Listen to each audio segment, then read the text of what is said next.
everyone, it's Kim. It is week 2 of the Book Buffet Readathon.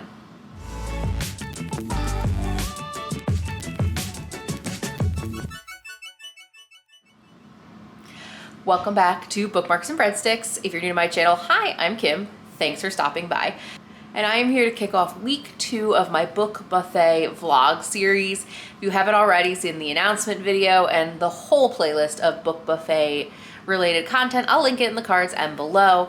And throughout the month of August, I will be vlogging all of the things I'm reading. So it is Tuesday afternoon. I was just not in the mood to film yesterday, but I did finish a book already, which is Radha and Jai's Recipe for Romance.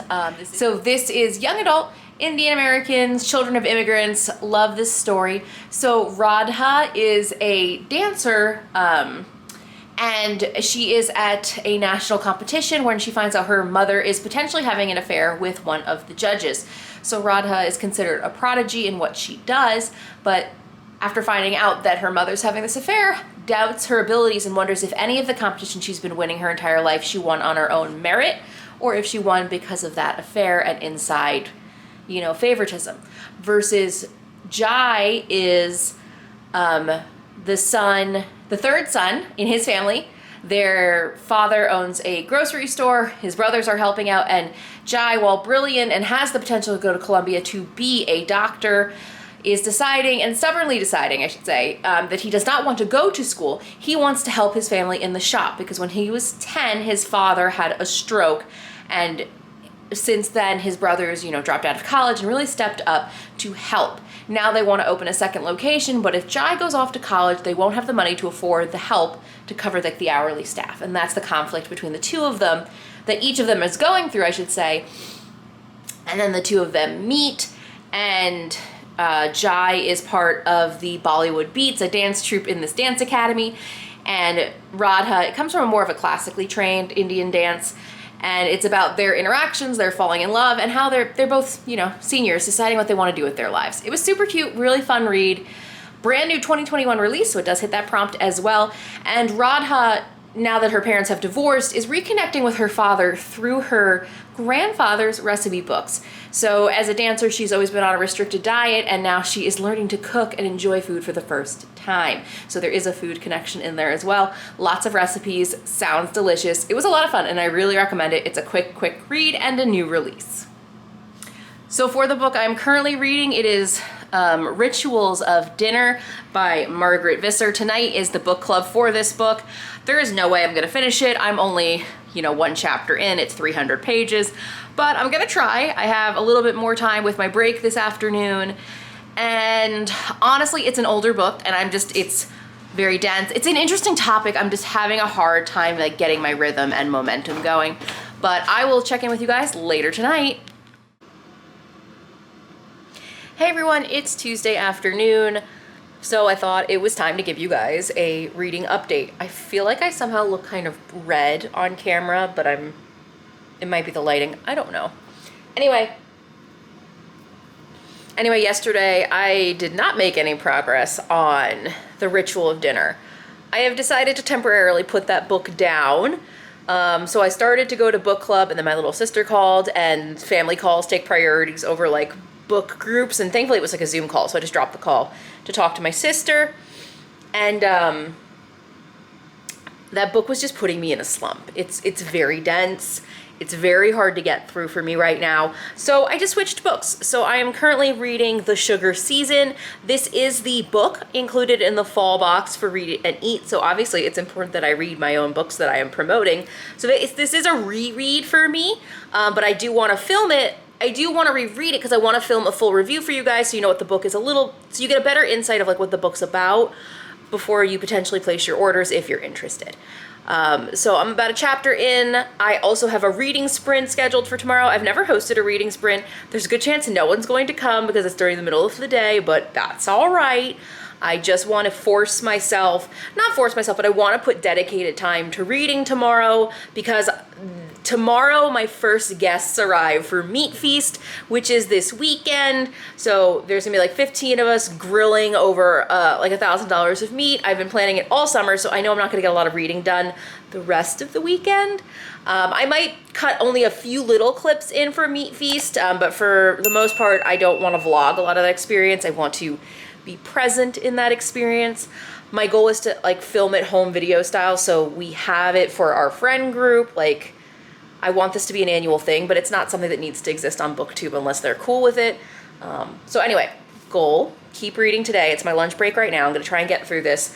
And we'll go from there. This might be a very short, like, weekly vlog. I might do a recap on Monday of next week because that's when all the guests will be gone, and I took Monday off too to like chill after hosting a huge party. So more soon later tonight. Bye.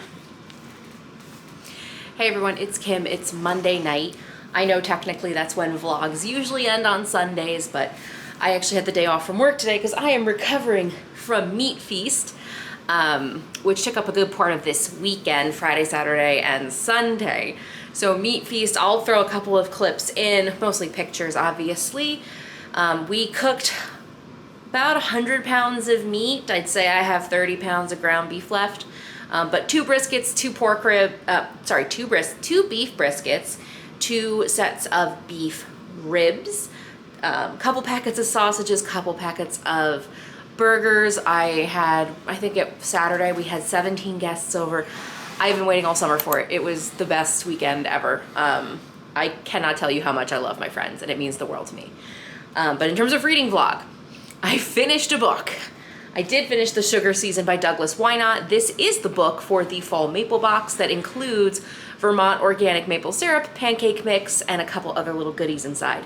I really liked this book and truly underestimated the complexities of the sugar, like the maple syrup crop business in the United States and its interaction with the border in Quebec, primarily Quebec, but you can get maple syrup all over Canada. I learned a lot about the book. I learned a lot in the book, and one of the biggest things, I don't know if this ever happened to you, when I was younger and a Girl Scout, I went on one of those trips where you tapped the tree and you hung a bucket and sap came out, and that is not what the life is anymore on a maple syrup, like a maple farm. It's all about tubing and anti-gravity. It was really interesting. It is a little complex. It's a little confusing sometimes because there's so many people, but as someone who works in consumer product goods, the book is very thorough. It's going through buyers, sellers, supply chain, forecasting, price negotiations. There's a very end of it, there's like a illegally stolen, well, stolen would imply illegal, but like a maple syrup ring where they have stolen Quebec syrup and brought it to the United States, and there's a lot. There's a lot of complexity in an industry we don't give enough credit for. I also learned that, which I had a feeling, but I also learned that most commercial syrups sold in the United States actually contain less than 2% of maple syrup. That is why, and I'll put the pictures here, Aunt Jemima, which is currently being renamed, but I believe it's rolling out this summer, the new packaging, but Aunt Jemima is actually called pancake syrup because it has less than 2% of actual maple syrup. You're drinking corn syrup, everyone. Yeah. The other one, Mrs. Butterworth, also problematic, also going through a brand refresh. Also less than 2% maple syrup. You are drinking corn syrup. So I highly recommend the next time you go to the store and you want to buy maple syrup, maybe you want more pancake mix, turn the bottle around and read the ingredient label. You would be amazed, because I would never have known looking at the shelf. It's right next to pure maple syrup. The pure maple syrup's $10 a bottle because it's pure. So you're like, oh, I'm gonna buy the cheap $2 bottle because I'm in a hurry and I want pancakes, or I've got a kid at home screaming that they want pancakes. It says pancake syrup because it's not maple. You're drinking liquid sugar, and one of the top causes of obesity in America. So sorry, I'll get off my high horse about corn syrup, but reading your packaging is important. Turn the bottle around. And then the second thing is, if you can, support the small sugar farmer. They call themselves like syrup farmer, sugar farm, the sugar season, they call themselves sugar farmers too. So I'll use that word interchangeably. support these farmers with global, this is from 2012 and it's already talking about the impact of global warming, shorter winters, warmer winters, and there's a good chance by 2050 that most of the maple syrup made in North America will come exclusively from Quebec, or at least north of the border, because our country, the United States, we're warming up too much. So just keep that in mind when you think of this traditional bottle. This could become a lost art very soon. So sorry to end on a downer. I still really recommend this book. It is slow. If I was doing a rating system, it's probably a 3.5 star book, but I think it is important that people learn about these industries, about these people. This is their livelihood.